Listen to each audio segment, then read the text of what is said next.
Hello everyone, welcome to intro to maths. This is Dheeraj Tiwari. आज हम लोग जेई 2025 23 ऑफ जैन शिफ्ट 1 की प्रॉब्लम करने वाले हैं। तो पहली प्रॉब्लम क्या कह रही है यहाँ पर? लेट आर एक रिलेशन डिफाइन किया गया है यहाँ पर 1, 2, 2, 3, 3, B R relation defined on the set. ये सेट है अपने पास में। Then the minimum number of elements needed to be added in R. इसमें कितने मिनिमम नंबर ऑफ एलिमेंट्स हमको ऐड करने हैं so the R becomes an equivalence relation, जिससे कि हमारा ये जो आर है ना, ये इक्विवेलेंस रिलेशन मिल जाए। अभी तो ये इक्विवेलेंस रिलेशन नहीं है ना, तो इसमें ये वही पूछ रहा है, इसमें कितने मिनिमम नंबर ऑफ एलिमेंट्स हम ऐड कर दें जिससे कि ये आपका इक्विवेलेंस रिलेशन बन जाए। तो इक्विवेलेंस रिलेशन होता क्या है? इक्विवेलेंस रिलेशन की अगर हम बात करें तो आपको तीन रिलेशन सेटिस्फाई करने पड़ते हैं। पहला कौन सा होता है? Reflexive relation. ठीक है।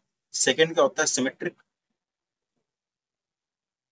और थर्ड वन ट्रांजिटिव। अगर ये तीनों रिलेशन सेटिस्फाई हो रहे हैं किसी एक रिलेशन पर तो वो इक्विवेलेंस रिलेशन होता है। ठीक है। रिफ्लेक्सिव रिलेशन क्या होता है? For all A comma A belongs to, relation में होना चाहिए for all A belongs to given set A. Symmetric क्या कहता है यहाँ पर? सिमेट्रिक ये कहता है कि अगर ए कॉमा बी है सेट में, if A comma B belongs to R and this implies B, A also in R। ठीक है, तो ये सिमेट्रिक होता है। ट्रांजिटिव क्या होता है? If A, B belongs to R and B, C belongs to R and this implies A, C also in R, that means this is transitive। तो यहाँ पर जो रिलेशन अपने को गिवन है दैट इज 1, 2, 2, 3 एंड 3, 3 और अपने पास में सेट क्या है यहाँ पर? 1, 2, 3, 4। तो यहाँ पर अगर मैं एक जो रिफ्लेक्सिव बनेगा वो रिलेशन यहाँ पर अगर मैं लिख लूं इसमें ऐड करने के बाद, तो इसमें अभी क्या क्या ऐड करने की जरूरत है? पहला तो रिफ्लेक्सिव चेक करते हैं, खुद का खुद से पेयर होना चाहिए, इसमें मस्ट है सारे एलिमेंट्स का। तो यहाँ पर 3, 3 है सर, मीन्स 1, 1 आपको ऐड करना पड़ेगा, 2, 2 ऐड करना पड़ेगा एंड 4, 4 भी आपको ऐड करना पड़ेगा। ये बात क्लियर है। और ये एलिमेंट हम लोग लिख लेते हैं 2, 3 एंड 3, 3। नाउ रिफ्लेक्सिव तो हो गया। सिमेट्रिक की अगर बात करें तो कहता है हर पेयर के लिए ना ए कॉमा बी के लिए आपका बी कॉमा ए मस्ट है। तो ये तो सेम का सेम से तो होगा ही। 1, 2 तो 2, 1 इसमें होना मस्ट है क्योंकि सिमेट्रिक होना है। 1, 2 के लिए अपने पास में 2, 1 होना चाहिए, कोई दिक्कत नहीं है। 2, 3 के लिए अपने पास में 3, 2 होना चाहिए, ये भी ऐड करना पड़ेगा। 3, 3 वो तो सेम है। तो ट्रांजिटिव भी हो गया। ठीक है, रिफ्लेक्सिव भी डन हो गया, सिमेट्रिक भी डन हो गया। ट्रांजिटिव बचा यहाँ पर। ट्रांजिटिव क्या कहता है? ए कॉमा बी अगर आर में है, बी कॉमा सी आर में है, तो ए कॉमा सी आर में होना चाहिए। तो ए कॉमा बी 1, 2 है यार आर में। ठीक है, तो 2 से स्टार्ट होने वाला है क्या कोई? ये है। तो 1, 3 भी इसमें होना चाहिए। तो for transitivity 1, 3 we have to add 1, 3। Right. Now ये तो क्लियर हो गया यहाँ से। फिर 2, 3 3 से स्टार्ट होने वाला ये रहा, तो 2, 3 भी होना चाहिए इसमें। इस सेट में है क्या कहीं? नहीं है, तो कर देते हैं 2, अभी चेक करते हैं क्या ट्रांजिटिव हो गया क्या ये। अब यहाँ पर 2, 1 1, 2 से कोई दिक्कत नहीं। 3, 2 का रिवर्स ऑर्डर है क्या? 3, 2 का 2, 3 बिल्कुल है। 1, 3 का 3, 1 1, 3 का 3, 1 होना चाहिए इस पे, क्योंकि हमें बनाना है सिमेट्रिक। तो 1, 3 के लिए हमें 3, 1 भी ऐड करना पड़ेगा। चलिए भी ठीक है। 2, 3 है तो 3, 2 भी होना चाहिए, वो भी है यहाँ पर। ओके, तो अगर अब ये देखें तो ये सिमेट्रिक भी हो गया, ट्रांजिटिव भी हो गया और रिफ्लेक्सिव भी हो गया। ट्रांजिटिव एक बार और चेक कर लीजिए। यहाँ से 2, 1 1 से स्टार्ट होने वाला ये रहा, तो 2, 3 ये आ गया अपने पास में। ठीक है, फिर 3, 2 2 से स्टार्ट होने वाला है क्या कोई? तो 3, 3। ठीक है, 3, 1 से स्टार्ट होने वाला 1, 1 1, 3 3, सारे एलिमेंट्स हैं इसमें। ठीक है, सारे ऑर्डर पेयर मौजूद हैं। तो यहाँ पर काउंट कर लो कितने नए एलिमेंट्स ऐड हुए आपके पास। ये ऐड हुआ 1, 2, 3, ये तो थे ऑलरेडी, इस सेट पे ही थे। तो 1, 2, 3, 4, 5, 6 7 एंड 8 यहाँ पर आ रहा है, कोई एलिमेंट एक्स्ट्रा ऐड कर दिया है कि हम लोगों ने यहाँ पर 2,1 2,3, हाँ यहाँ पर 2,3 मैंने ऐड कर दिया थी, राइट। 2, 2 बार आ गया, इसको हटा दीजिए आप यहाँ से, 2,3 हट जाएगा, 2 बार लिखा हुआ है ना, इसकी जरूरत है नहीं अपने, और इसको हम लोगों ने ऐड कर दिया। तो यहाँ पर कितने एलिमेंट आ रहे हैं अपने पास में, 1 2 3 4 5 6 7, तो 7 एलिमेंट आ रहे हैं, मींस हमें 7 एलिमेंट इसमें ऐड करने पड़ेंगे, तो ऑप्शन नंबर आपका 4 करेक्ट हो जाएगा, ठीक है। ये एलिमेंट यहाँ पर बाई मिस्टेक रिपीट हो गया, तो इसको हम लोगों ने हटा, तो ये आया आपका आंसर, ठीक है। नेक्स्ट प्रॉब्लम देखते हैं क्या है। नेक्स्ट प्रॉब्लम कह रहा है the number of words which can be formed using all the letters of the word daughter, एक वर्ड डॉटर है, so that all the vowels never come together, बहुत बेसिक सा प्रॉब्लम है ना, इसको तो आप तुरंत कर सकते हैं। यहाँ पर कह रहे हैं वॉवेल्स एक साथ ना आए, कभी ना आए, तो यहाँ पर हम लोग इस तरह की प्रॉब्लम्स करते हैं कि टोटल निकाल लेते हैं और एक साथ आए उनको सब्ट्रैक्ट कर देते हैं। तो यहाँ पर डॉटर वर्ड है अपने पास में, DAUGHTER, ठीक है। वॉवेल्स कितने हैं अपने पास यहाँ पर, वॉवेल्स इसका टोटल कितने लेटर है, 1 2 3 4 5 6 7 8, टोटल 8 एलिमेंट है, ठीक है। वॉवेल्स कितने हैं इसमें, ए है, यू है एंड ई है, 3, AUE, ठीक है। अब ये तो वॉवेल्स हो गए अपने पास में 3। अब अगर ये एक साथ आए, वॉवेल्स अगर एक साथ आए तो क्या हो सकता है, AU, इनकी बॉक्सिंग एक साथ कर लेते हैं, फिर बाकी के बचे DGHTR, ये 5 एलिमेंट एक साथ आएंगे आपके, तो 5 एंड 1, इसको हम एक बॉक्स कंसीडर करते हैं, तो 5 1, तो अगर ये एक साथ आते हैं तो 6 फैक्टोरियल, ठीक है, इनटू, अभी आपस में रोटेट कर सकते हैं तो 3 फैक्टोरियल। तो अगर वॉवेल्स एक साथ आते हैं, if vowels come together, if vowels come together, ठीक है, ये उसके लिए, बट हमको चाहिए वॉवेल्स एक साथ ना आए, तो अपने करना क्या, टोटल में से साथ में आने वाले सब्ट्रैक्ट कर दो, तो बिना किसी रिस्ट्रिक्शन के अगर देखें तो टोटल 8 फैक्टोरियल तरीके से रोटेट कर सकते हैं एलिमेंट, और उसमें से सब्ट्रैक्ट कर दीजिए अपना 6 फैक्टोरियल मल्टीप्लाइड बाई 3 फैक्टोरियल। इसको सॉल्व कर लेंगे तो चेक करते हैं क्या आंसर आता है यहाँ से, तो 6 फैक्टोरियल और यहाँ से 8 इंटू 7 इंटू 6 फैक्टोरियल लिखा जा सकता है, 6 फैक्टोरियल कॉमन आ जाएगा यहाँ से, ठीक है। यहाँ बचेगा आपका 56 and this is 6 also, so 6 factorial कितना होता है 720 एंड मल्टीप्लाइड बाई 50, तो कितना हो जाएगा यहाँ से, 5 2 जा 10, 36 एंड डबल 0, तो ये 36,000 आता दिखना, 36,000 है, option number 3 is your correct answer. Alright, next problem देखते हैं क्या है।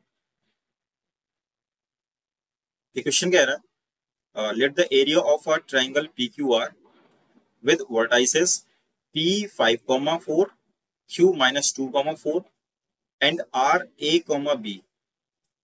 B 35 स्क्वायर यूनिट्स, एक ट्राइंगल PQR का एरिया दे रखा है यहाँ पर 35 square units, if it's ortho centre and centroid, ये ऑर्थो सेंटर है और ये सेंट्रॉइड है respectively, then C+2D is equals, यहाँ पर C+2D की वैल्यू आपको बतानी है कितनी होगी, तो मेन काम है अपना C और D की वैल्यू फाइंड आउट करना, अगर वो पता चल जाएगा तो C+2D भी अपने को पता चल जाएगा।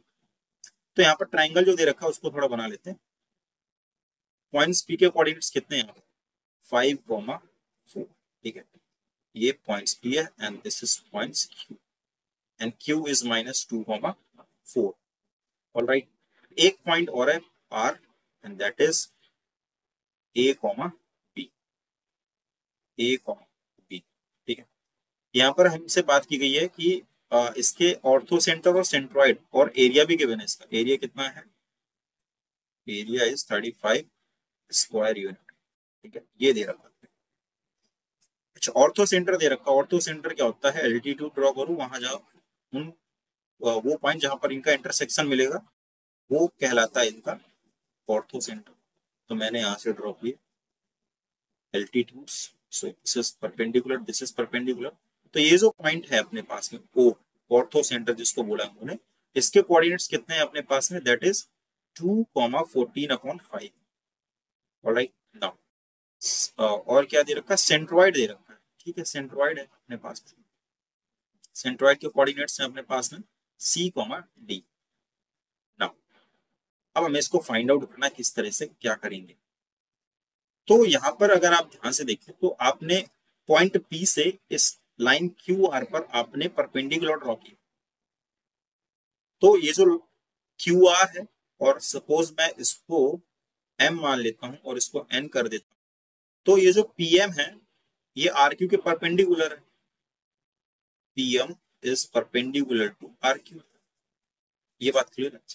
तो इन दोनों की जो स्लोप का प्रोडक्ट होगा वो कितना होगा, यहाँ से -1 होगा, -1। तो वही काम कर लेते हैं, स्लोप ऑफ PM और स्लोप ऑफ जो PM है ना वही स्लोप ऑफ PO भी होगा, क्योंकि O के कोऑर्डिनेट्स पता है ना, तो यहाँ से स्लोप मिल जाएगा आपको PO का, वही PM के लिए काम कर जाएगा। तो एक काम कर लेते हैं, स्लोप ऑफ PM, ठीक है, मैं निकाल लेते हैं स्लोप ऑफ PM कितना हो जाएगा, y2 - y1, तो 14/5 -4 अपॉन x2 - x1 मीन्स 2 - 5, ठीक है। ये यहां से हो गया, यहाँ से इसको सॉल्व करते हैं तो कितना आ जाएगा, -20 एंड 40, तो -6 अपॉन में 5 and multiplied by -3 also, and this is, तो दिस इज 2/5। ये आ गया स्लोप ऑफ PM। ना थोड़ा सा कैलकुलेटिव है तो कैलकुलेट करना पड़ेगा काफी। ये आया, इसके बाद में आप क्या करेंगे, यहाँ से स्लोप ऑफ आप निकाल लीजिए QR, right, slope of QR। तो स्लोप ऑफ QR वो क्या होगा आपका, y2 - y1 b -4 upon a+2 हो जाएगा, राइट। अब ये जो स्लोप आया है m of PM multiplied by m of QR is equal to -1। दोनों को रखो यहाँ पे, 2/5 मल्टीप्लाइड बाई b -4 अपॉन में a+2 इक्वल टू -1। सॉल्व कर लेते हैं, इसको सिंप्लीफाई कर लेते हैं। ये कितना हो जाएगा, 2b -8 इक्वल टू, ये नेगेटिव यहाँ आ जाएगा, -5a और माइनस का 10, ये है यहाँ से, तो ये हो जाएगा 2b + 5a equal to -2। This is equation number 1, alright, ये अपने पास आ गया। सिमिलरली अगर आप देखें तो इसी तरह से QN और PRB आपस में कैसे परपेंडिकुलर है, तो यहाँ पर मैं स्लोप ऑफ QN निकाल लेता हूँ।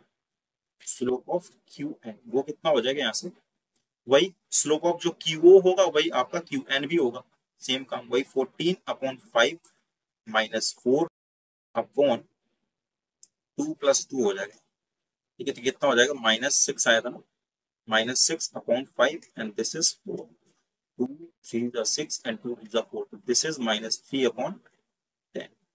नाउ इसी तरह से स्लोप ऑफ Q1 निकला था and that is slope of PR, तो M of PR, so again वही b -4 y2 - y1 upon x2 - x1 a -5। अब इन दोनों, ये दोनों भी परपेंडिकुलर हैं, तो इन दोनों का प्रोडक्ट कैसा होगा, -1 स्लोप का।